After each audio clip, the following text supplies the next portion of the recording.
سر باہر ایک لڑکی آئی ہے، بیچاری کو سر چھپانے کی جگہ چاہیے۔ شریف گھر کی لگتی ہے۔ گارڈ کی اطلاع پر ہمدان شاہ بنگلو کے مرکزی دروازے تک آیا۔ وہ سر جھکائے کھڑی تھی، سر سے پاؤں تک چادر میں ڈوبی ہوئی۔ مجھے اپنا چہرہ دکھاؤ۔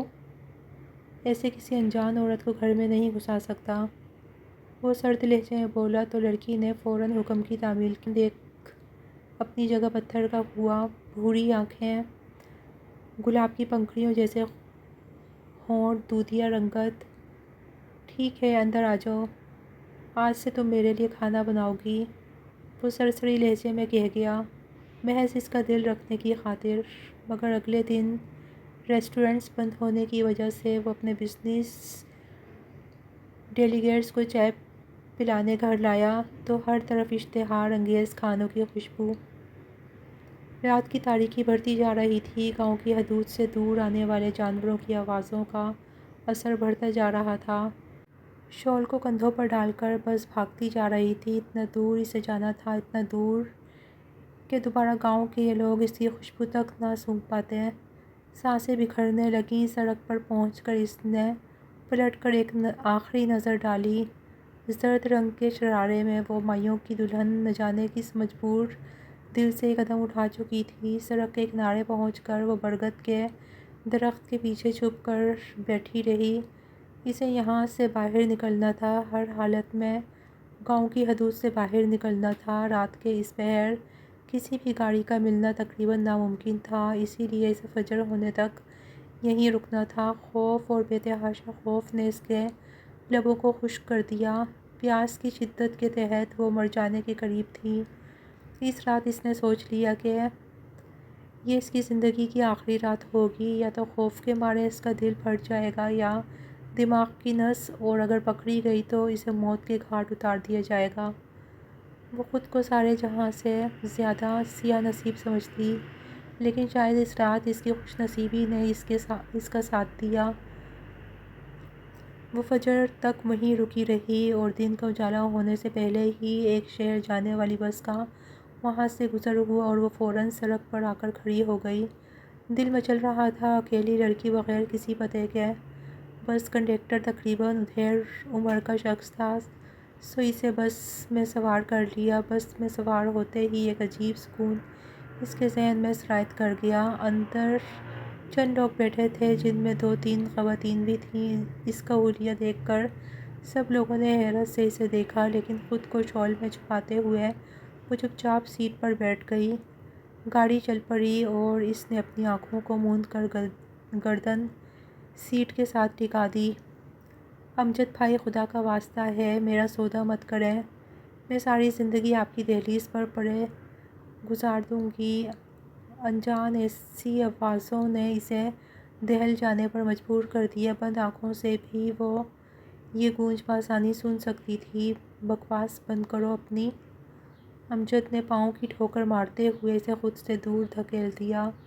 تم جانتی ہو سیٹھ ایاز تم پر مرتا ہے، مجھے اچھی خاصی قیمت دے رہا ہے، تمہیں ہر حال میں سیٹھ ایاز سے نکاح کرنا ہوگا۔ اس کے بھلکتے ہوئے وجود کی پرواہ کیے بغیر وہ صرف اور صرف رقیہ کی بات مان رہا تھا، جیسے وہ ہمیشہ سے کرتا آیا، اور اس نے رقیہ کے سامنے ہاتھ جوڑ دیے تھے۔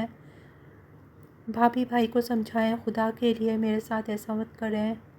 وہ یتیم اور لاچار لڑکی جو دوسروں کے رحم و کرم پر پل رہی تھی، آج اس قیامت سے گزرنے والی تھی، جس قیامت کا سوچ کر ہی اسے وسوسے سے آنے لگتے۔ ملک ایاز سے بھلا کون نہیں واقف تھا، علاقے کا سب سے بدگماش اور ایاز شخص۔ نکاح کے نام پر وہ صرف دلالی کرتا تھا، اور اس بار وہ اس کی دلالی کا شکار ہونے والی تھی۔ آج سے 5 سال قبل اس کی ماں کی وفات ہو گئی تھی، اور باپ نے ایک عرصے پہلے اس کی ماں کو طلاق دے کر اپنی راہوں کو جدا کر دیا تھا۔ پھر نہ ہی اس نے پلٹ کر اپنی اولاد کی طرف دیکھا اور نہ ہی اسے ضرورت محسوس ہوئی۔ اس کی ماں 2 مرتبہ شادی جیسے سنگین تجربے سے گزری تھی، اور اب اس کی ہمت نہیں تھی کہ وہ تیسری مرتبہ بھی خود پر یہ تجربہ کرتی، سو سارے دکھوں کو گلے سے لگاتے ہوئے زندگی کا آغاز کیا۔ امجد اس کا سوتیلا بھائی تھا، اس سے 4 سال بڑا۔ امجد کی شادی کے بعد رقیہ، جو کہ عمر میں اسے 5-7 سال بڑی تھی۔ اس نے مکمل طور پر شوہر کو اپنے قابو میں کر لیا۔ پھر اس کے لیے اور اس کی ماں کے لیے اس گھر میں جگہ کم ہوتی چلی گئی۔ میٹرک اس نے اپنی ماں کی کوششوں کی وجہ سے گاؤں کے اسکول سے ہی مکمل کر لی تھی اور نہ پھر اسے کسی نے شہر جانے دیا، سو پڑھائی کا خواب بن کر ہی رہ گیا تھا۔ ماں کے گزر جانے کے بعد امجد اور رقیہ مکمل طور پر اس پر مسلط ہو گئے تھے، اور پھر رقیہ نے ہر وہ ستم کیا جو کیے جانے کے قابل ہی نہیں تھا۔ وہ سارا دن گدھوں کی طرح کام کرتی اور ساتھ میں رقیہ کی مار پیٹ، لیکن اب آ کر رقیہ نے امجد کو وہ ہرے خواب دکھائے تھے جس کا شکار وہ اپنی بہن کو کرنا چاہتا تھا۔ اپنی آسائشوں کے لیے وہ اس بہن کو قربانی دینے کے لیے تیار تھا جس کا اس کے علاوہ اور کوئی نہیں تھا۔ عزت بچانے کی خاطر اور شاید نام کا یہ نکاح ایاز ملک سے طے پا گیا، لیکن وہ جانتی تھی حقیقت اس سے بہت خوفناک کر دینے والی ہوگی۔ ایاز ملک اس وقت تک تقریباً 5-6 لڑکیوں سے نکاح کر چکا تھا۔ جب شریعت صرف 4 کی اجازت دیتی ہے تو وہ ہوس کا پجاری پیسوں میں مبتلا لوگوں کی ضروریات کو پورا کر کے ان کے گھر سے وہ حسین چڑیاں لے کر جاتا جنہیں قید کر کے ایسے عذاب میں دوچار کرتا جس کے بارے میں انہوں نے کبھی سن نہ رکھا ہو۔ آج رات اس کی مائیوں تھیں۔ یہ اس کی زندگی کی سب سے سنگین رات تھی۔ اسے ایاز ملک کے نام کی مہندی لگا دی گئی تھی۔ وہ کافی دیر کوئی راستہ تلاش کرتی رہی۔ پچھلے 5 دنوں سے اسے کمرے میں بند رکھا گیا تھا تاکہ وہ نہ ہی باہر نکل پائے اور نہ ہی کسی کو اس صورتحال سے آگاہ کرے۔ اس کی بھابھی یہی چاہتی تھی کہ وہ جلد سے جلد رخصت ہو کر ایاز کے گھر چلی جائے تاکہ بدلے میں ایاز انہیں چند ایکڑ کی وہ زمین فراہم کر دے جس کا اس نے وعدہ کر رکھا تھا۔ اس نے لاکھ منتیں کر لیں، سماجتیں کر لیں، لیکن کسی نے اس کی ایک نہیں سنی، سو وہ قدم اٹھانا پڑا جو سب سے زیادہ خطرناک تھا، لیکن یہ قدم اٹھانا اس کی مجبوری تھی، ایسی مجبوری جس سے انکار ہرگز ممکن نہیں تھا۔ رات کے اندھیرے میں اپنے کمرے کی کھڑکی پر لانگتے ہوئے وہ بوسیدہ دیوار بھی پھنگال کر اس گھر کی حدود سے آزاد ہو چکی تھی جہاں سے آزادی موت کو ٹکر دینے کے مترادف تھا۔ اس گھر کی حدود سے وہ باہر نکلی اور پھر بغیر پیچھے دیکھے وہ بھاگتی چلی گئی۔ اسے یقین تھا کہ امجد اور رقیہ صبح تک اس کا سراغ نہیں لگا پائیں گے کیونکہ وہ خوفزدہ چڑیا شکاری کی قید سے آزاد ہو جائے، ایسا کبھی انہوں نے سوچا بھی نہیں ہوگا۔ اور آج وہ یہاں تھی۔ اس سے آگے کیا ہوتا وہ نہیں جانتی، لیکن اسے ہر حال میں نجمہ خالہ کے پاس پہنچنا تھا۔ شہر جو کہ اس کی ماں کی بہت اچھی خالہ دوست تھی اور اکثر وہ ماں کے ساتھ نجمہ خالہ کو ملنے جایا کرتی تھی۔ جب وہ شہر سے چھٹی لے کر گاؤں آتی، نجمہ نے اپنی ساری زندگی شہر میں گزار دی۔ مہینے میں چند ایک دن وہ گاؤں آتی تھی، اپنے بھائیوں کے پاس رہتی اور پھر شہر چلی جاتی۔ کہا جاتا تھا کہ وہ شہر کی کسی بڑی حویلی میں ملازمہ ہے، وہاں کے لوگوں نے اسے عزت اور مقام دے رکھا ہے، سو وہ بھی اپنی ساری زندگی ان کے نام کر چکی ہے۔ اسے سب سے پہلے نجمہ کے پاس پہنچنا تھا، اس کے بعد نجمہ اسے کسی ٹرسٹ کے حوالے کر دیتی، کسی یتیم خانے میں چھوڑ دیتی، اسے پرواہ نہیں تھی، بس ہر صورت اسے نجمہ کے پاس پہنچنا تھا۔ 2 سے 2.5 گھنٹوں کی طویل مسافت کے بعد بس کنڈکٹر نے نرمی سے اس کا کندھا ہلایا۔ بیٹا اٹھو، شہر آ گیا ہے۔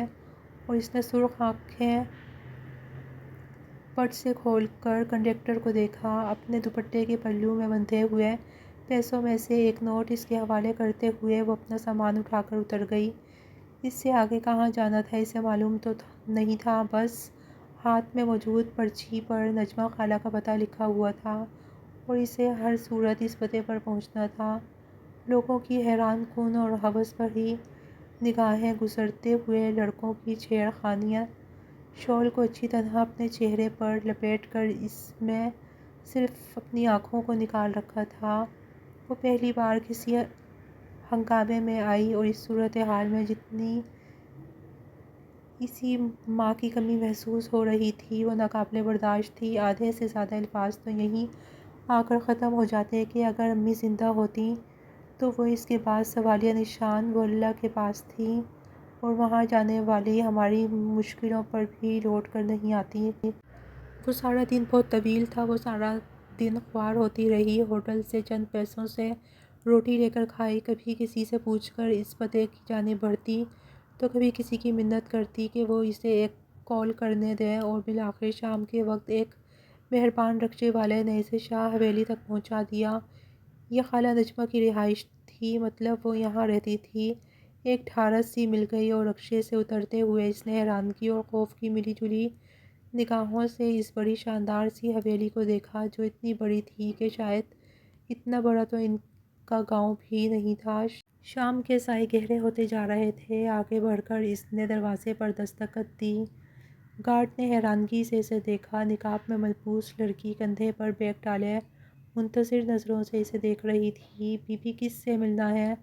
اس کی کرخت آواز اس کے کانوں سے ٹکرائی تو اس نے سر جھکا لیا۔ نجمہ خالہ سے۔ وہ کچھ دیر عجیب نظروں سے اسے دیکھتا رہا اور پھر اسے اندر جانے کی اجازت دیتی تھی۔ جب کہ وہ اللہ کا نام لے کر حویلی میں داخل ہو گئی، وہ نہیں جانتی تھی کہ نجمہ اب تک زندہ ہوگی یا نہیں، اس سے یہاں مل پائے گی یا نہیں، لیکن اس قسمت کو آزمانے میں کیا حرج تھا۔ کہا جاتا ہے کہ خدا ان کی مدد کرتا ہے جو اپنی مدد آپ کرتے ہیں۔ اگر مشکل سے نکلنے کے لیے ایک قدم اٹھا لیا جائے تو اگلا قدم آسان ہو جاتا ہے اور پھر خدا راستہ بناتا چلا جاتا ہے۔ اگر مشکل ہے تو وہ پہلا قدم جسے اٹھانے کی ہمت نہیں کر سکتے۔ اور نجمہ خالہ کے سامنے کھڑے ہو کر اس نے نم آنکھوں سے انہیں دیکھا تھا اور پھر آگے بڑھ کر انہیں گلے سے لگا لیا۔ نہ جانے کتنے سالوں کے بعد کوئی گاؤں سے ان کی خبر لینے آیا تھا۔ گھٹنوں میں ہونے والے شدید درد نے اب انہیں اس قابل نہیں چھوڑا تھا کہ وہ سفر کرتیں، اور پھر کسی نے پلٹ کر بھی ان کی خیر خبر نہیں لی تھی۔ اس لڑکی کو گلے سے لگا کر انہوں نے نرمی سے اس کے ماتھے کو چوم لیا۔ کیسی ہو میری بیٹی؟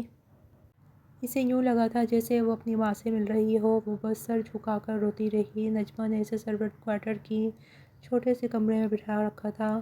عجیب سی کیفیت دونوں پر چھائی ہوئی تھی، اور کافی دیر کے بعد آہستہ آہستہ اس نے نجمہ کو سب کچھ بتانا شروع کر دیا، اور وہ حیرت سے گنگ بیٹھی رہ گئی۔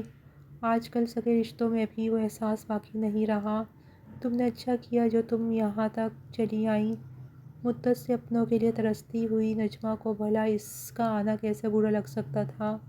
کچھ رشتے احساسات کے رشتے ہوتے ہیں، لیکن اتنے مضبوط ہوتے ہیں کہ وہ خون کے رشتوں کو مات دے جاتے ہیں۔ میں چاہتی ہوں کہ تم یہیں رہو، میں صاحب سے بات کر لوں گی۔ اس رات پہلی بار وہ پرسکون انداز میں سو رہی تھی۔ پہلی رات ایسی تھی جب اسے لگا کہ اس کے سر پر ماں کا سایہ موجود ہے۔ اس نے بالکل صحیح فیصلہ کیا تھا نجمہ کے پاس آنے کا۔ اب اسے احساس ہو رہا تھا کہ اگلی صبح وہ بیدار ہوئی تو نجمہ سرونٹ کوارٹر میں موجود نہیں تھی۔ کچھ دیر وہ وہیں بیٹھی ان کا انتظار کرتی رہی۔ تقریباً 10 بجے کے قریب وہ دوبارہ سرونٹ کوارٹر میں آئی تو اس کے ہاتھ میں ایک ٹرے تھی جس میں ناشتے کا سامان رکھا ہوا تھا۔ یہ کھا لو۔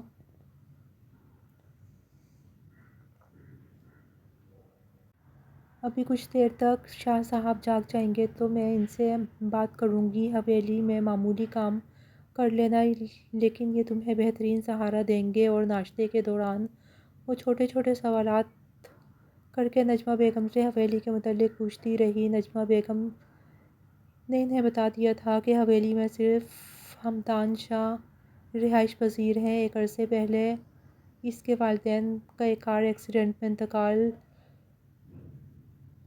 ہو گیا تھا۔ بہن کو بیاہ دیا، وہ بیرون ملک مقیم ہے اور یہاں صرف ہمدان شاہ اور ان کی تنہائی۔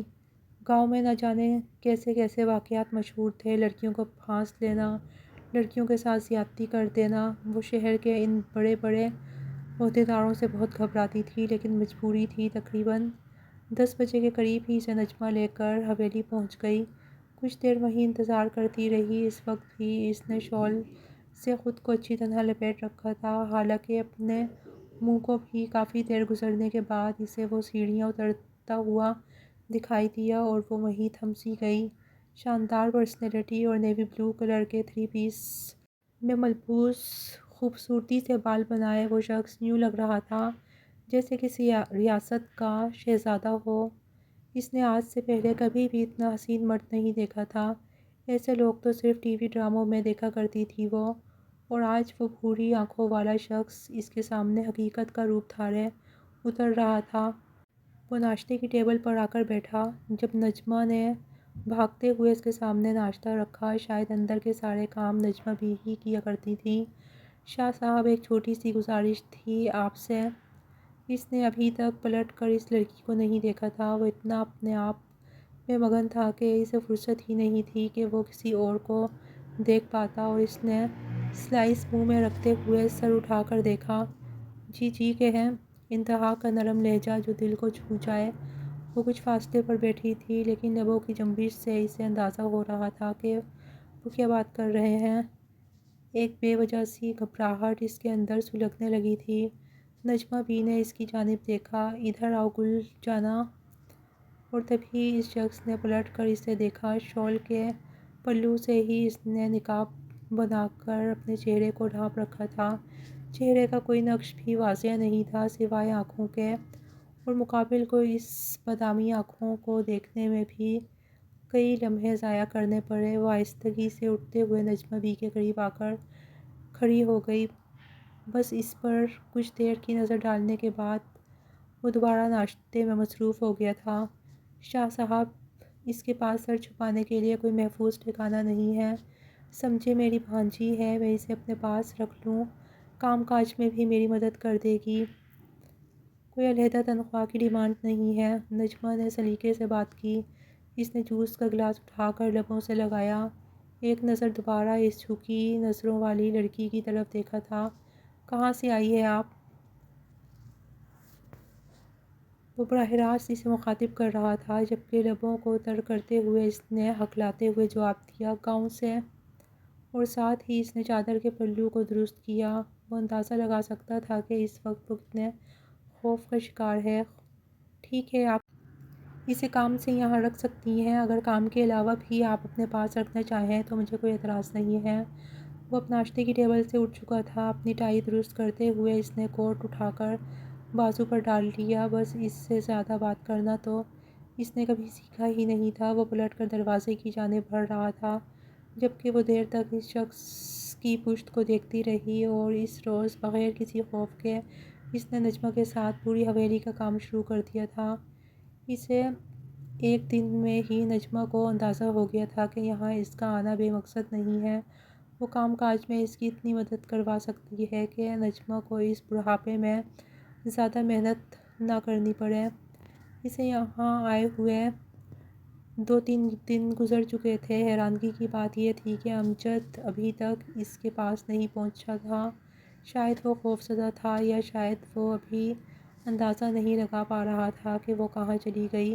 تاہم اس کے لیے یہ بات سکون آمیز تھی۔ وہ تسلی سے یہاں اپنا کام کر رہی تھی۔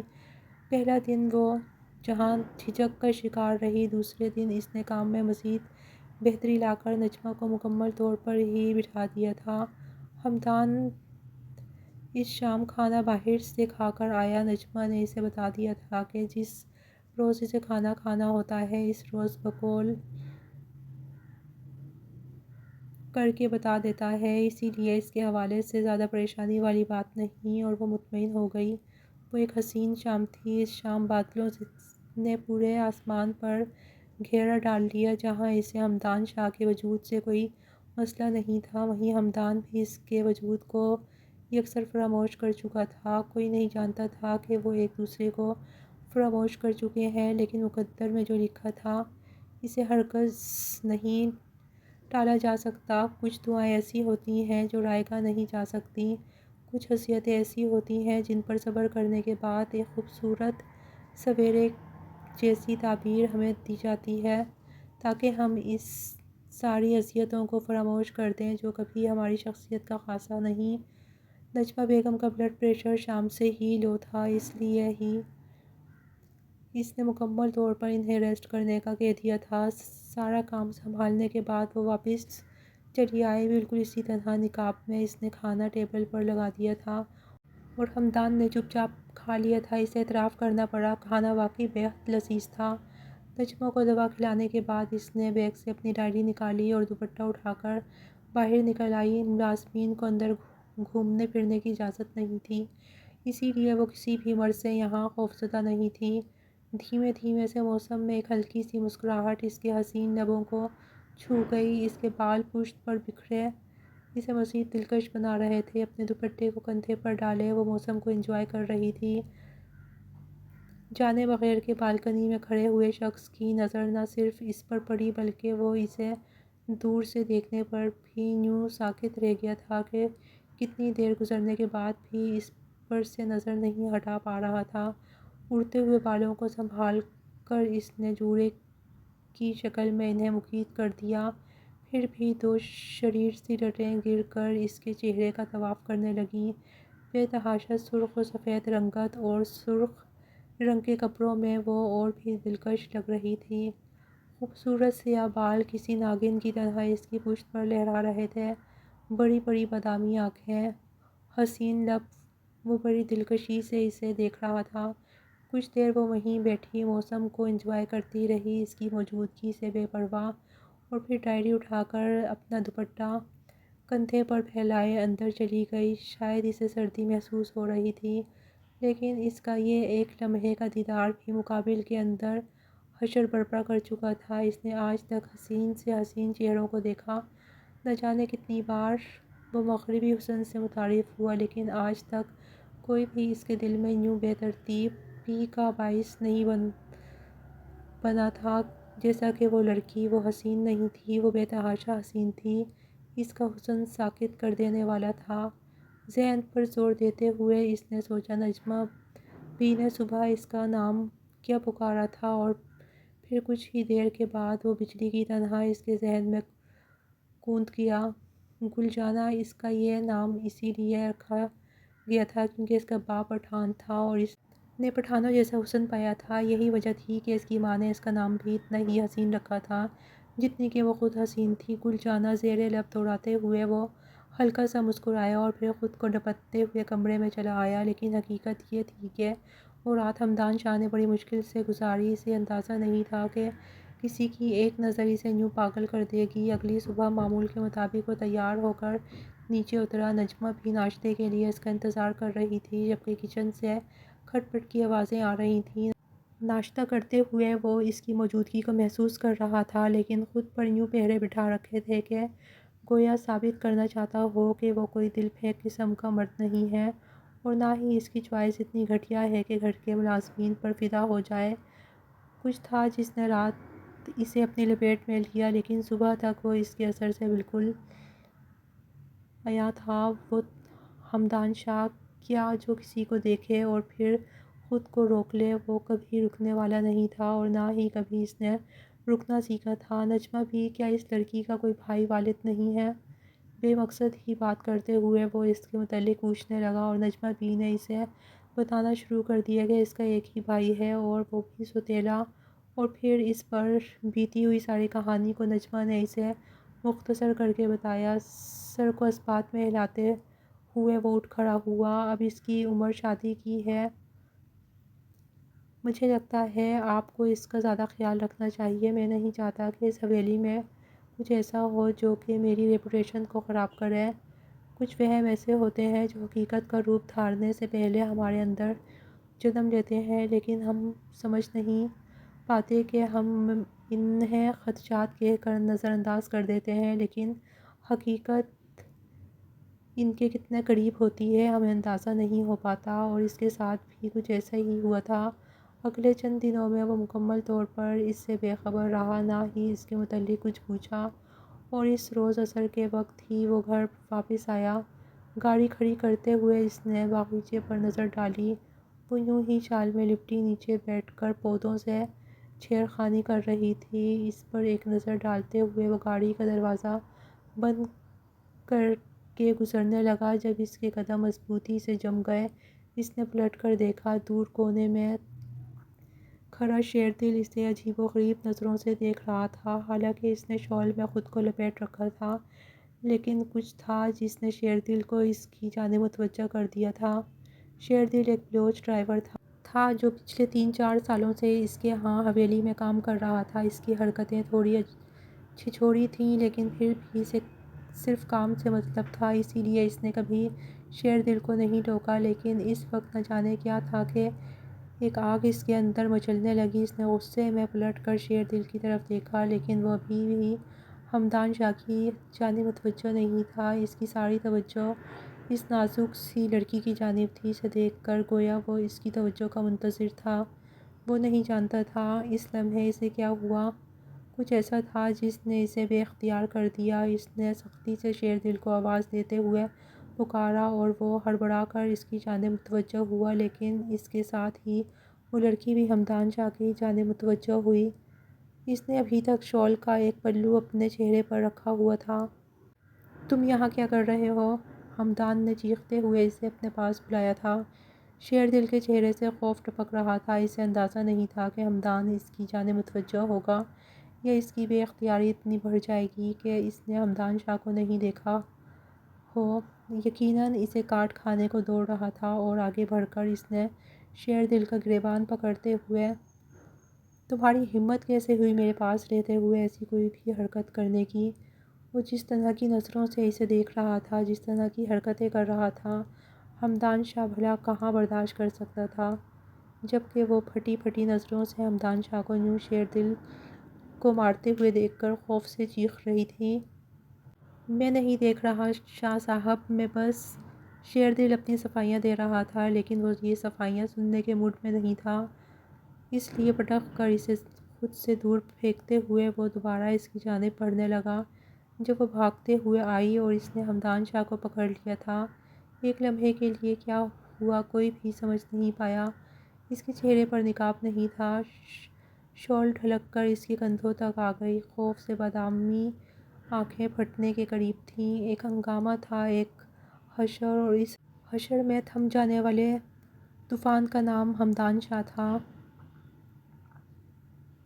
وہ ساکت نظروں سے اسے دیکھ رہا تھا۔ خدا کے لیے انہیں کچھ مت کہیں، خدا کے لیے انہیں کچھ نہ کہیں۔ اس کے سامنے ہاتھ جوڑتے ہوئے وہ شدت سے رو پڑی تھی اور ہمدان شاہ نے دھاڑتے ہوئے اسے خود سے دور دھکیلا۔ نقاب کرو اور حویلی میں جاؤ۔ وہ اتنی شدت سے دھاڑا کہ چہرے پر پلو رکھتے ہوئے وہ دوڑ کر حویلی میں چلی گئی، جبکہ اس نے انگلی اٹھا کر شیر دل کو وارن کیا، اب تم مجھے حویلی میں نظر نہیں آنے چاہیے۔ اس میں کبھی بھی ایسا رد عمل نہیں دیا جیسا رد عمل اس نے آج دیا تھا۔ وہ ہمیشہ کول رہنے والا شخص تھا۔ جب تک کوئی اسے نہیں چھیڑتا تب تک وہ بے وجہ کسی کے معاملات میں ٹانگ نہیں اڑاتا تھا، لیکن آج نہ جانے اسے کیا ہوا، کوئی بھی سمجھنے سے قاصر تھا۔ شیر دل نے لاکھ منت سماجت کی، کتنی بار معذرت کی، لیکن اس نے شیر دل کو نوکری سے نکال دیا، اور شاید یہ اس کی سب سے بڑی غلطی تھی۔ اس روز کمرے میں آنے کے بعد اپنی شرٹ اتار کر بستر پر پھینکتے ہوئے وہ نہ جانے کیوں خود کے بارے میں سوچتا رہ گیا۔ اس کا یہ ایسا رد عمل بنتا نہیں تھا۔ ٹھیک ہے وہ ملازمین تھے، شیر دل اس کی جانب دیکھ رہا تھا، یہ کوئی بڑی بات نہیں تھی۔ مخالف یعنی جنس کی طرف کشش انسان کو کھینچ لاتی ہے، لیکن اسے یہ نہیں کرنا چاہیے تھا۔ وہ خود کو ملامت کر رہا تھا، لیکن کبھی اپنی ماں کو ہاں میں بدلنے کی کوشش نہ کرنے والا شخص اب دوبارہ اپنے فیصلے سے پیچھے ہٹنے والا نہیں تھا۔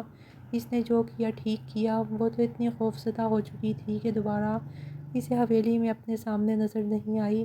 شیر دل نے نوکری چھوڑ دی اور ہمدان شاہ نے خود کو مزید محدود کر دیا۔ ہاں البتہ نجمہ نے بھی ایک بار اسے معذرت ضرور کی، کیونکہ جو کچھ بھی ہوا تھا اس میں انہیں یوں لگ رہا تھا جیسے کہ ان کا بھی کوئی قصور ہو۔ اتنا بڑا ہنگامہ ہوا تھا اور اس ہنگامے میں کہیں نہ کہیں کسی نہ کسی کا قصور بنتا تھا، لیکن اس نے نجمہ بی کو شرمندگی سے بچانے کے لیے خاموشی اختیار کرتے ہوئے انہیں کہہ دیا تھا کہ وہ اس لڑکی کو سرونٹ کوارٹر تک محدود رکھا کریں، اسے حویلی میں آنے کی ضرورت نہیں ہے، خاص طور پر تب جب میں حویلی میں موجود ہوں۔ اور ختیجہ بی نے ایسا ہی کیا۔ اس روز کے بعد وہ اسے حویلی میں نظر نہیں آئی، خاص طور پر ان معاملات کے دوران جن میں ہمدان شاہ موجود ہوتا۔ وہ اسے اپنے سامنے نہیں دیکھنا چاہتا تھا، یہ خود پر بٹھائے ہوئے پہرے تھے یا جو بھی تھا، وہ ہرگز نہیں چاہتا تھا کہ کوئی لڑکی اسے بے اختیار کر پائے۔ وہ کسی کے لیے لڑ جھگڑ کر اپنے ریپوٹیشن خراب کرے، اپنے لیے ہنگامے برپا کر دے۔ اسے اپنی لمٹ میں رہنا آتا تھا۔ کوئی ایسا مسئلہ نہیں تھا جس سے وہ وقت ہی طور پر جان چھڑواتا اور جان چھوٹ جاتی، بلکہ یہ ایک ایسا مسئلہ تھا جس نے مزید اسے اپنے گھیرے میں لینا شروع کر دیا۔ شیر دل نے باہر نکل کر اس کے بارے میں افواہیں پھیلانی شروع کر دیں۔ اس کی حریفوں کے پاس جا کر اس پر الزامات لگانے شروع کر دیے تھے کہ اس نے گھر میں ایک خوبصورت لڑکی رکھی ہوئی ہے جو صرف اس کی ناجائز ضرورتوں کو پورا کرنے کے لیے استعمال کی جاتی ہے۔ ایسا نہیں، بلکہ ایسی ہزاروں لڑکیاں وہاں آتی جاتی رہتی ہیں، اور مخالفین کو تو پہلے ہی راستہ چاہیے تھا۔ اس کی بنی بنائی ریپوٹیشن خراب ہو رہی تھی، لوگ اس کے بارے میں باتیں بنا رہے تھے، اسے سوالات پوچھے جا رہے تھے۔ اس شام وہ گھر واپس آیا تو غصے سے اس کا برا حال تھا۔ نجمہ بی کی طبیعت خراب تھی، اسی لیے چائے بنا کر وہ کمرے میں لے گئی۔ اس روز کے بعد اس نے حویلی کے اندر پردہ کرنا شروع کر دیا تھا۔ حمدان پہلے ہی اسے دیکھ چکا تھا، اور ویسے بھی وہ اسے شریف النفس انسان لگا جو نہ ہی اس پر توجہ دیتا اور نہ ہی وہ اس کے توجہ کی منتظر تھی۔ سائیڈ ٹیبل پر رکھتے ہوئے وہ پلٹ کر جانے لگی جب حمدان شاہ کی تیکھی آواز نے اس کے قدموں کو جکڑ لیا۔ کس سے پوچھ کر تم میرے کمرے میں آئی ہو؟ اس کا نوخیز حسن مقابل پر اثر انداز ہو رہا تھا، اور گل اتنا خوفزدہ ہوئی کہ بس پھٹی پھٹی نظروں سے اسے دیکھتی رہی۔ کم سے کم وہ اس ٹھکانے کو خراب نہیں کرنا چاہتی تھی، اس کے پاس آخری سہارا تھا۔ شاہ سائیں، وہ خالہ کی طبیعت ٹھیک نہیں ہے، اس نے اٹکتے ہوئے کہہ دیا۔ تو تمہیں کس نے کہا تھا کہ تم خود چائے لے کر آؤ؟ وہ اتنی شدت سے دھاڑا کہ وہ کانپتے ہوئے دور ہو گئی۔ اسے لگ رہا تھا کہ اس نے کوئی بہت بڑی غلطی کر دی ہے جس کا ازالہ ممکن نہیں۔ بادامی آنکھوں سے نکلنے والے چھوٹے چھوٹے قطرے اس کے غصے کو کیوں کام کر رہے تھے، وہ سمجھ نہیں پایا۔ اپنے دل کی حالت سے اسے بے چینی ہونے لگی تھی۔ خبردار، اگر آج کے بعد میرے کمرے میں آنے کی کوشش بھی کی تو اس گھر سے تمہیں نکالنے میں مجھے 1 منٹ نہیں لگے گا۔ اور بے اختیار ہی اس کے سامنے ہاتھ جوڑے وہ پھوٹ پھوٹ کر رو پڑی تھی۔ نہیں، خدا کے لیے میں یہاں سے نہیں جاؤں گی، میں آج کے بعد آپ کے سامنے نہیں آؤں گی شاہ سائیں، اور اسے انگلی سے اشارہ کرتے ہوئے باہر نکلنے کے لیے کہہ دیا، اور وہ بوتل کے جن کی طرح غائب ہوئی تھی۔ اسے دور کرنے کا کوئی فائدہ نہیں تھا، آئے روز وہ باتیں بڑھتی جا رہی تھیں جو اس کے لیے ناصور بن رہی تھیں۔ رات زنینہ نے بھی کال کر کے اس سے یہی پوچھا۔ اس کے پاس کوئی اور راستہ نہیں تھا، یہ افواہوں کا اثر تھا یا پھر دل میں موجود کوئی تھا۔ اس روز اس نے جو فیصلہ کیا وہ حقیقت میں ہر ایک کے لیے ناقابل یقین تھا۔ اس نے نجمہ بیگم کو اپنے کمرے میں بلایا تھا۔ انہیں یوں لگ رہا تھا کہ شاہ سائیں یہی کہیں گے کہ اس لڑکی کو واپس بھیج دیں۔ اس کے پاس کوئی ٹھکانہ نہیں تھا، لیکن نجمہ کو اپنے رہنے کے لیے آخر وہی کرنا تھا جو شاہ سائیں کہتے۔ میں اس لڑکی سے نکاح کرنا چاہتا ہوں۔ اس نے گویا کوئی بم تھا جو نجمہ کے سر پہ پھوڑ دیا تھا۔ وہ حیرت اور بے یقینی سے انہیں دیکھتی رہ گئی۔ شاہ سائیں، ہماری اتنی مجال نہیں اور نہ ہی اتنی اوقات ہے۔ اس نے صاف گوئی سے کام لیا تھا۔ میں یہ اپنی کسی پسندیدگی کے زیر اثر نہیں کہہ رہا، بلکہ شہر میں اس لڑکی کی وجہ سے میری ریپوٹیشن خراب ہو رہی ہے۔ میں اسے اب واپس بھی نہیں بھیج سکتا، اس لیے مجبوراً مجھے یہ قدم اٹھانا پڑے گا۔ امید ہے آپ سمجھ رہی ہوں گی۔ گویا وہ انہیں تسلی دے رہا تھا، اور وہ اسے پسند نہیں کرتا۔ حالانکہ حقیقت تو یہ تھی کہ اس نے سوچا وہ اس لڑکی کو گھر واپس بھیج دے، لیکن یہ بھی اس کے لیے ناقابل قبول تھا۔ نجمہ بی نے اسے کس طرح راضی کیا تھا وہ نہیں جانتا تھا، بس نجمہ نے ہی اسے آ کر کہہ دیا کہ وہ نکاح کے لیے تیار ہے، اور ویسے بھی اس کے پاس اور کوئی راستہ ہی نہیں تھا۔ وہ پہلے کبھی اس حویلی کی غلامی کرنے کے لیے تیار تھی، اور حمدان شاہ کی بیوی بننے کے بعد بھی حویلی کی غلامی کے لیے راضی ہو جاتی۔ اس نے بس چند قریبی لوگوں کو ہی بلایا۔ اس شام اس نے نجمہ بی کو کپڑے دے کر بھیج دیا۔ نہ ہی اس کے بعد وہ اس کے سامنے آئی اور نہ ہی وہ اس کی شکل دیکھ پایا۔ بس ایک سادہ سا نکاح تھا۔ اس کی جانب سے وارث صرف نجمہ بیگم ہی تھیں۔ بیوٹیشین عصر کے وقت آئی تھی اسے تیار کرنے کے لیے۔ اس نے شاید زندگی میں پہلی بار اتنا مہنگا لباس پہنا تھا جس کی چکا چوندھ نے اس کی آنکھوں کو حیران تو کیا تھا، لیکن وہ چمکتے ہوئے جگنو اس کی آنکھوں میں نہیں جگمگا پائے جو کہ ایک دلہن کی شخصیت کا خاصہ ہوتے ہیں۔ نجمہ ہی اسے سہارا دے کر حویلی کے اندر لے آئی تھی۔ آج وہ حویلی میں کسی اور نسبت سے داخل ہو رہی تھی۔ سامنے صوفے پر ہمدان شاہ براجمان تھا۔ جالی دار گھونگھٹ کو گرا دیا گیا تھا اور وہ اس کے پہلو میں آ کر بیٹھ گئی تھی۔ قاضی صاحب نے نکاح شروع کیا۔ بس اس وقت اسے جو ٹھیک لگا اس نے کر دیا تھا۔ یہ جذبات میں بہہ کر ہونے والا فیصلہ نہیں تھا، بلکہ اس نے بہت سوچا تھا کہ اس بارے میں، نہ ہی دل اس حسین لڑکی کی قید سے آزاد ہو پایا، اور شاید سب لوگ بھی یہی چاہتے تھے۔ ایجاب و قبولیت کے مراحل طے کرنے کے بعد اس نے نجمہ کو اشارہ کیا اور وہ اسے سہارا دے کر ہمدان کے کمرے میں چلی گئی۔ اس کمرے میں اس بستر پر بیٹھنا اس نے کبھی بھی نہیں سوچا تھا کہ وہ یوں مقدر کی سکندر بن جائے گی۔ نہیں نہیں، یہ مقدر کا کوئی ایسا کھیل تھا جو اسے مہرہ بنا کر نچانے پر تلا ہوا تھا، جس کا اختتام کیا ہوتا وہ ابھی اس بات سے ناواقف تھی۔ وہ تمہارا شوہر ہے، یہ رشتہ جیسا بھی ہوا، لیکن اسے اپنے لیے ایک معجزہ سمجھو۔ وہ نرمی سے اسے سمجھا رہی تھیں۔ وہ بس چپ چاپ اپنی نظریں جھکا کر بیٹھی رہی۔ اس کے پاس کہنے سننے کے لیے کچھ بھی نہیں تھا۔ نجمہ بھی اسے سمجھا بجھا کر وہاں سے اٹھ کر چلی گئی تھی، جبکہ اپنے کانپتے ہوئے وجود اور اندیشوں کے ساتھ وہ وہیں بیٹھی رہی۔ اس کا دل بھلا یہ کیسے تسلیم کر سکتا تھا کہ ایک ایسا شخص جو اس کے لیے آسمان پر چمکتا ہوا چاند ہے، یوں بغیر بتائے اس کی گود میں آ گرے۔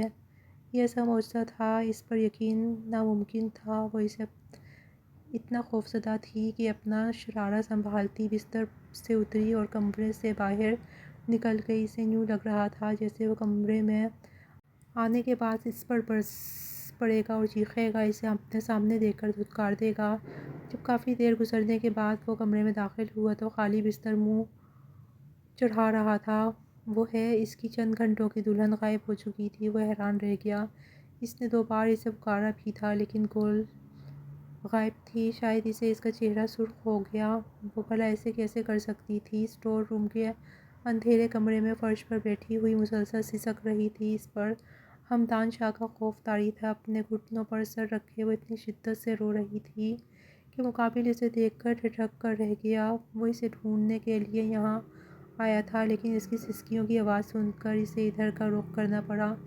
جو بھی تھا، لیکن سامنے بیٹھی ہوئی لڑکی کا حسن اس پر جادو کی طرح چھایا تھا۔ ہمدان شاہ اس کے میٹھے میٹھے میک اپ کو دیکھ کر یوں دیکھتا چلا گیا کہ گویا سکتے کی کیفیت طاری ہو۔ کیا سہاگ رات میں ہر دلہن اپنے شوہر کا انتظار ایسے کرتی ہے؟ نہ چاہنے کے باوجود وہ نرمی سے مسکراتے ہوئے پوچھ رہا تھا، جبکہ اس شخص کو یوں مسکراتے ہوئے دیکھ کر وہ گویا پتھر کی ہو گئی تھی۔ اس نے آج تک اسے مسکراتے ہوئے نہیں دیکھا تھا۔ اسے جتنے دن بھی یہاں ہو چکے تھے وہ تقریباً 15 سے 20 دن تھے، لیکن ان دنوں میں اس نے ایک بار بھی ہمدان شاہ کو مسکراتے ہوئے نہیں دیکھا تھا۔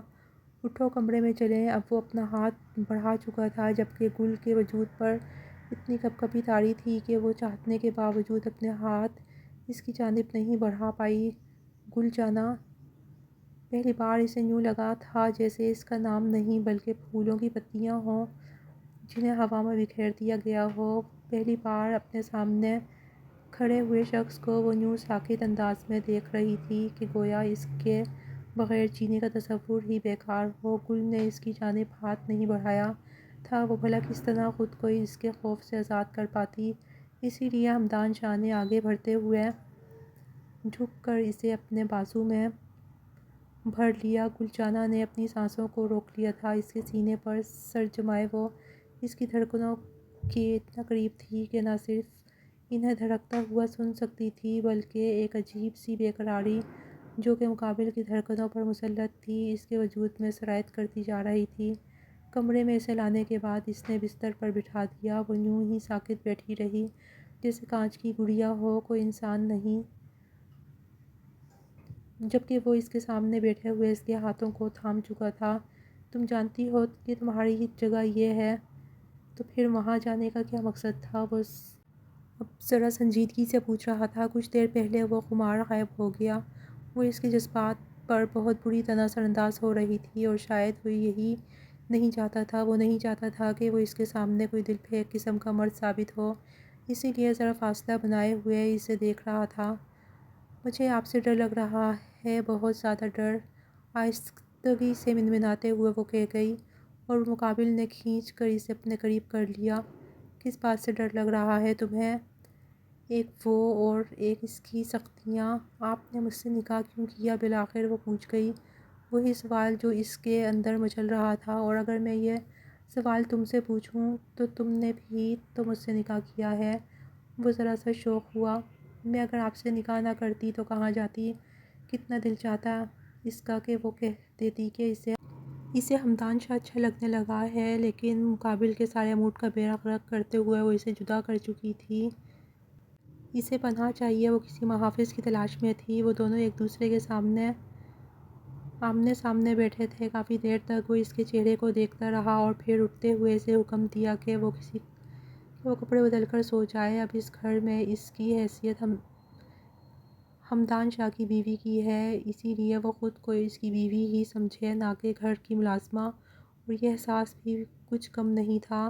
اگلے 2 دنوں تک وہ مسلسل اسے اگنور کرتا رہا، وہ نہیں جانتی تھی کیوں، لیکن وہ بیوی ہونے کے تمام حقوق و فرائض پورے کر رہے تھے۔ اس روز بھی عصر سے پہلے وہ کمرے میں داخل ہوا تو آئینے کے سامنے کھڑی وہ بال سلجھا رہی تھی۔ حمدان خود اس کے لیے شاپنگ کر کے آیا تھا، اور وہ اس کے لائے ہوئے کپڑوں میں اچھی تیاری کر لیتی۔ وہ اسے دیکھتے ہوئے اس کے قریب آ گیا اور نرمی سے اس کی پشت پر ہاتھ باندھ لیے۔ اتنے دنوں کے بعد وہ پہلی مرتبہ اتنا رومانٹک ہو رہا تھا، جبکہ مقابل کی سانسیں وہیں تھم سی گئی تھیں۔ کس نے تمہیں بتایا ہے کہ شوہر کے آنے سے پہلے یوں تیاریاں پکڑتے ہیں؟ اس کے سوال پر گل نے معصومانہ نگاہیں موڑ کر اسے دیکھا تھا۔ کسی نے نہیں، میں تو بس ویسے ہی، جبکہ مقابل نے نرمی سے اس کے چہرے کو دونوں ہاتھوں میں تھام لیا۔ تم سے دور رہنا وبال جان ہے، تم بہت خوبصورت ہو۔ اس کے بالوں کو سنوارتے ہوئے وہ گویا کسی خمار میں لگ رہا تھا، اور پھر نرمی سے اسے قریب کر کے پورے حق سے اس کے لبوں پر اپنے لب جما دیے۔ اتنے دن وہ اسے دور رہا، نہ جانے کیوں بے وجہ سی پابندیاں خود پر ڈال رکھی تھیں۔ وہ اسے اپنے قریب نہیں آنے دے رہا تھا، نہ جانے کیوں۔ ایک عجیب سا احساس تھا، ایک بدگمانی سی کہ بھلا وہ اتنا دل پھینک کیسے ہو سکتا ہے، ایک معمولی سی لڑکی جو پناہ کے لیے اس کی حویلی آئے اور وہ اس پر مر مٹے۔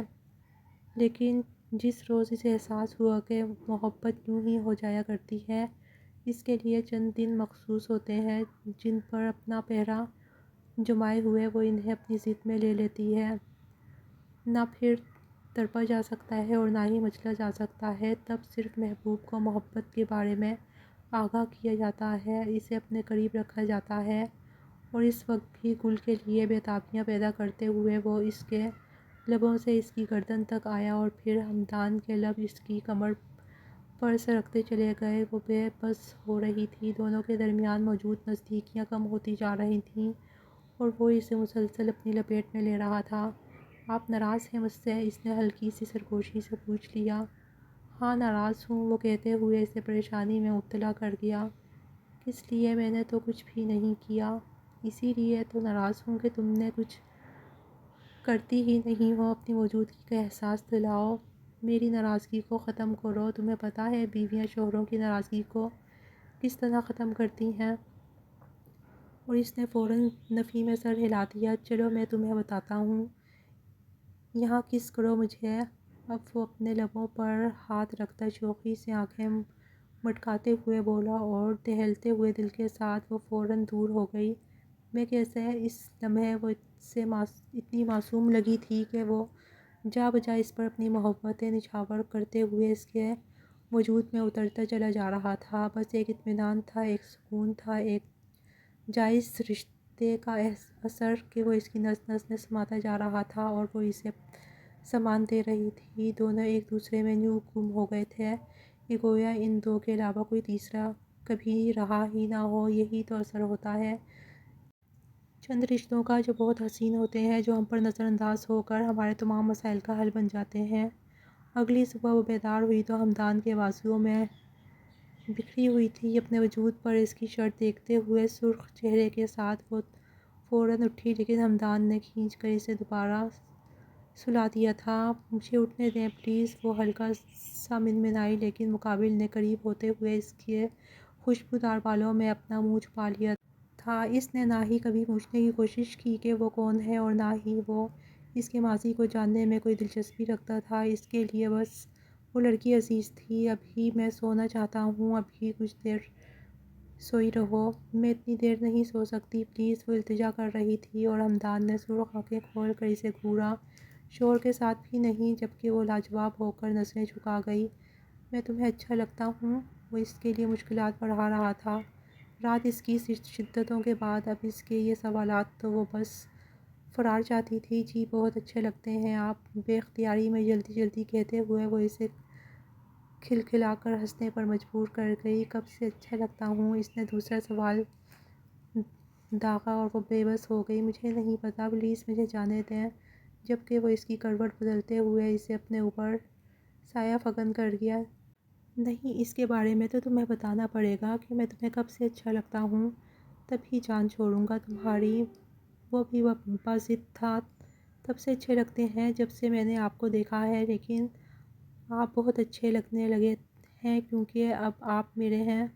وہ اسے مسکرانے پر مجبور کر گئی تھی۔ وہ لڑکی جتنی سادہ تھی اتنی ہی شفاف تھی، بغیر کسی اضافی فلٹر کے، بغیر کسی مصنوعی معصومیت کے۔ وہ شفاف تھی آئینے کی طرح، اور اسے یقین تھا اس کے ساتھ گزری ہوئی زندگی بھی بہت حسین رہے گی۔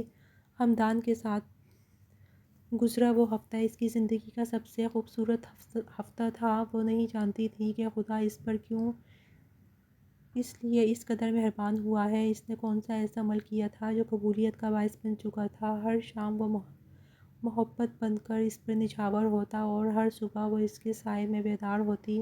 بے-تابیاں، محبت اور دلکشی اپنے عروج پر تھی جب اس روز اچانک شاہ حویلی میں امجد نمودار ہوا، اور امجد کو دیکھتے ہوئے وہ ساکت رہ گئی تھی۔ صبح اسے گھر میں موجود نہ پا کر وہ تو بوکھلا گیا تھا۔ سیٹھ ایاز سے کچھ پیسے بھی لے لیے تھے، جس کی وجہ سے سیٹھ ایاز نے اسے اپنے ڈیرے پر بند کر دیا تھا۔ کافی ہنگاموں کے بعد بالآخر وہ اس تک پہنچنے میں کامیاب ہو گیا تھا۔ رقیہ بھی اس کے ساتھ ہی تھی۔ پہلے تو گارڈز نے انہیں اندر ہی نہیں آنے دیا، لیکن اس نے اتنا واویلا کیا کہ مجبوراً انہیں اندر بھیجنا پڑا۔ اندر نجمہ سے بھی پوچھ گچھ کر رہا تھا۔ جب شور کی آواز سن کر گل باہر آئی اور ان دونوں کو وہاں دیکھ کر ساکت رہ گئی تھی۔ ہمدان اس روز چھٹی پر تھا۔ اس کی ایک ضروری میٹنگ تھی جس کے لیے اسے 2 بجے کے بعد جانا تھا۔ گل کو وہاں دیکھ کر امجد آگے بڑھا اور اسے زور سے پکڑ لیا تھا۔ بد کردار لڑکی، کس یار کے ساتھ تم میرے منہ پر سیاہی لگا کر میرے گھر سے نکل آئی؟ تمہاری ہمت کیسے ہوئی؟ اور رقیہ بھی زہر آلود نظروں سے اسے دیکھتے ہوئے نہ جانے کیا کچھ کہہ رہی تھی۔ رقیہ تو اس کے رنگ ڈھنگ دیکھ کر حیران تھی۔ وہ حسین تو پہلے ہی تھی، لیکن اس وقت اس کا حسن جان لیوا تھا، جس پر برانڈڈ سوٹ اور رنگ ڈھنگ ہی نرالے تھے۔ تو رقیہ کہاں برداشت کر سکتی تھی؟ کون سے امیر زادے کو پھانس رکھا ہے کہ اس کی راتیں رنگین کر رہی ہو، جو تمہارے رنگ ڈھنگ ہی نرالے ہیں؟ رقیہ نے تو اسے بالوں سے پکڑ لیا۔ نجمہ بلکتی رہ گئی۔ چھوڑیں مجھے امجد بھائی، چھوڑیں، اچھا نہیں ہوگا، ورنہ اس نے دھمکی دی تھی، اور امجد نے ہاتھ گھماتے ہوئے اسے زوردار تھپڑ مار دیا۔ نجمہ اندر کی جانب بھاگی۔ وہ ہمدان شاہ کو بلانے کا ارادہ رکھتی تھی، اور کچھ ہی دیر کے بعد وہ بے ہنگم دوڑتے ہوئے باہر آیا۔ اس کی آنکھیں خطرناک حد تک سرخ ہو چکی تھیں۔ بھلا وہ کیسے برداشت کر سکتا تھا کہ کوئی اس کی بیوی کی جانب انگلی اٹھائے؟ آگے بڑھ کر اسے امجد سے کھینچ کر الگ کرتے ہوئے اس نے اپنے سینے میں چھپا لیا۔ وہ بھی سسکتے ہوئے اس کے سینے میں چھپ گئی۔ امجد اور رقیہ حیران رہ گئے۔ لو جی، یہ ہے تمہاری بہن اور یہ ہے اس کا کردار، تبھی میں کہوں کہ شہر میں کس کی راتیں رنگین کر رہی ہے، جبکہ وہ اتنی شدت سے دھارا کہ سامنے کھڑے ہوئے امجد اور رقیہ دونوں کی رنگت غارت ہو گئی تھی۔ خبردار، اگر میری بیوی کے بارے میں کسی نے غلط بات کرنے کی کوشش بھی کی تو میں زبان گدی سے کھینچ کر باہر نکال دوں گا۔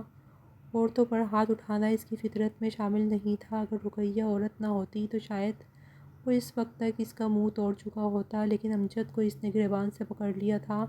تم ہوتے کون ہو میرے ہی گھر میں کھڑے ہو کر میری بیوی کے ساتھ یہ سلوک کرنے والے؟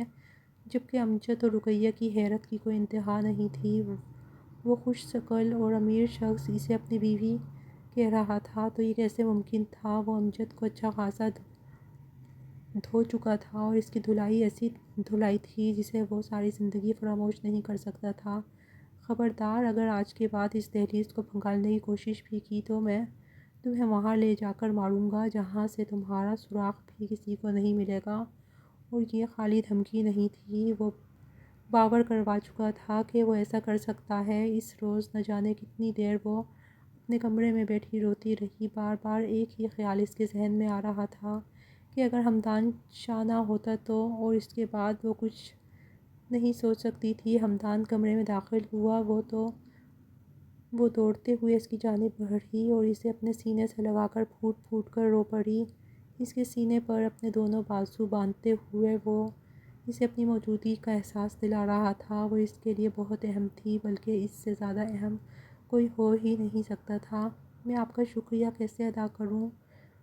میں ساری زندگی آپ کی احسان مند رہوں گی۔ اور ہمدان نرمی سے اس کے چہرے کو تھامتے ہوئے اس کے ماتھے پر اپنے لب رکھ گیا۔ تمہیں میرا شکریہ ادا کرنے کی ضرورت نہیں ہے، میں تمہارا شوہر ہوں، ایسے شوہر کہ جو نعمت کی طرح ہیں، جن کے بارے میں کہا جا سکتا ہے کہ تم اپنے پروردگار کی کون کون سی نعمت کو جھٹلاؤ گے۔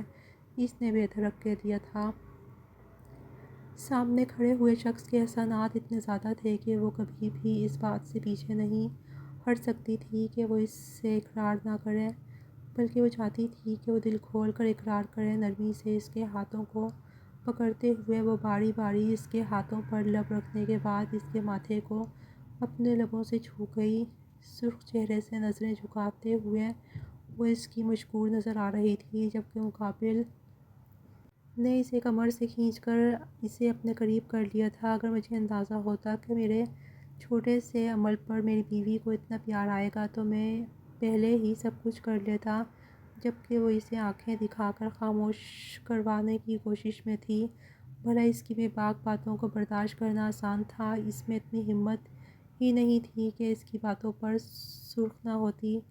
تم صرف میری ہو، صرف میری، اور تمہیں ہر طرح سے پروٹیکٹ کرنا میری ذمہ داری ہے۔ کبھی بھی مجھے ان مشکور نگاہوں سے نہ دیکھا کرو۔ ہاں، البتہ تم مجھے محبت بھری نگاہوں سے دیکھ سکتی ہو۔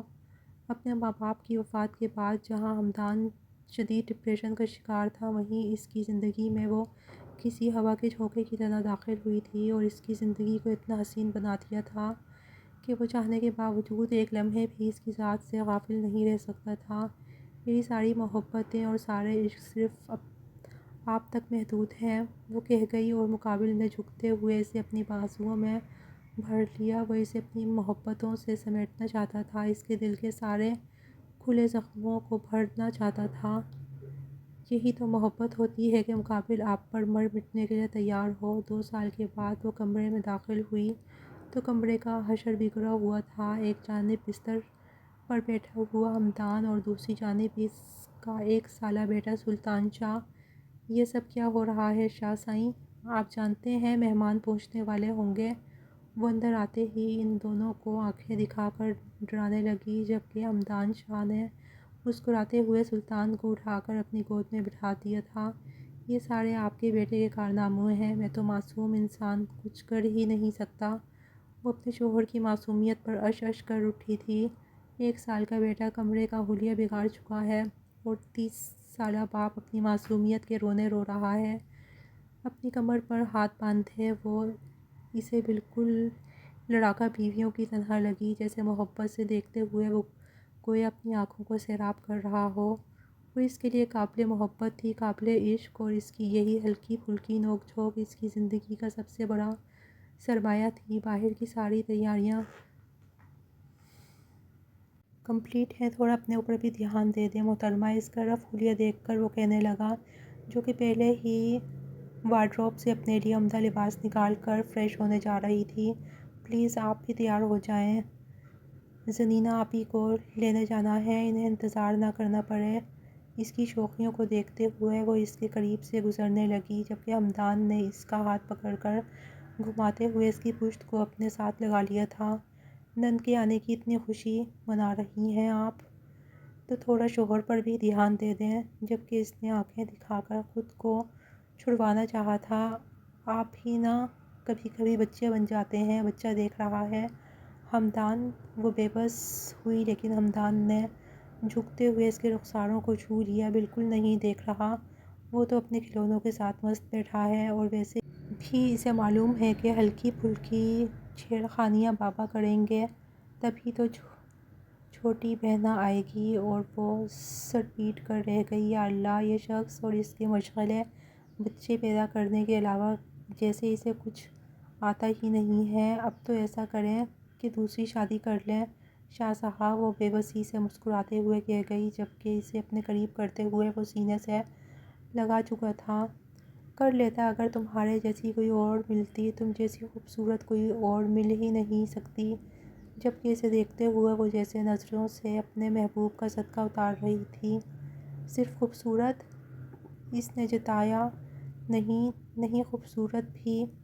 وہ فوراً ہی اپنی بات سے پیچھے ہٹا۔ اچھا پلیز چھوڑ دیں مجھے نجمہ بی بی، اکیلے سارے انتظام دیکھ رہی ہیں پلیز، اس نے التجا کی۔ ہمدان اس کے کان کے قریب جھکا تھا۔ چھوڑ دوں گا، لیکن اب دوبارہ جب قریب آؤ گی تب دور نہیں جاؤ گی، پرومس؟ اور اس نے زور شور سے اپنی گردن ہلا کر پرومس کر لیا۔ ایک بار صرف اسے فرار چاہیے تھی۔ دوڑتے ہوئے وہ فریش ہونے چلی گئی، جبکہ اس کے پیچھے کھلکھلا کر ہنستے ہوئے اپنے بیٹے کی جانب متوجہ ہوا تھا۔ زندگی جتنی حسین گزر رہی تھی، اس نے کبھی بھی نہیں سوچا تھا اس کی بے رنگ زندگی ایک دم رنگوں سے بھر جائے گی۔